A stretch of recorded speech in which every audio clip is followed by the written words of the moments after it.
প্রত্যেকটা পুরুষ যখন কর্মসংস্থানে শান্তি পায় সে তার বাসায় শান্তি খোঁজে। বাসায়ও যখন শান্তি পায় না তখন ওই পুরুষটা কি করবে আমাকে বলতো? হয় সুইসাইড করবে, আত্মহত্যা করবে, অথবা ভুল পথে যাবে। বাবা রে, আমাকে তুই ক্ষমা করে দে। আমি অনেক বড় ভুল করছি রে বাবা, আমি অনেক বড় ভুল করছি, অনেক বড় ভুল হয়ে গেছে বাবা।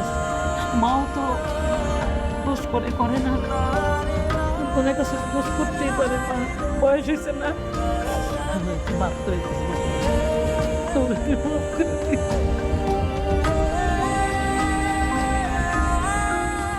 তুমি আমার ইচ্ছা পূরণ করার জন্য নিজের এত বড় একটা ক্ষতি করে ফেলবে, তা আমি স্বপ্ন ভাবতে পারিনি। প্লিজ ভাইয়া, তুমি আমাকে ক্ষমা করে দাও। ভাইয়া, আমিও বুঝতে পারিনি যে তুমি আমাদের সবার চাহিদা পূরণের জন্য নিজে এত বড় ক্ষতি করে ফেলবা। প্লিজ ভাই, আমাকে মাফ করে দাও। ওরা সবাই তো তোমার কাছে ক্ষমা চাইলো, আমি কোন মুখে ক্ষমা চাবো তোমার কাছে?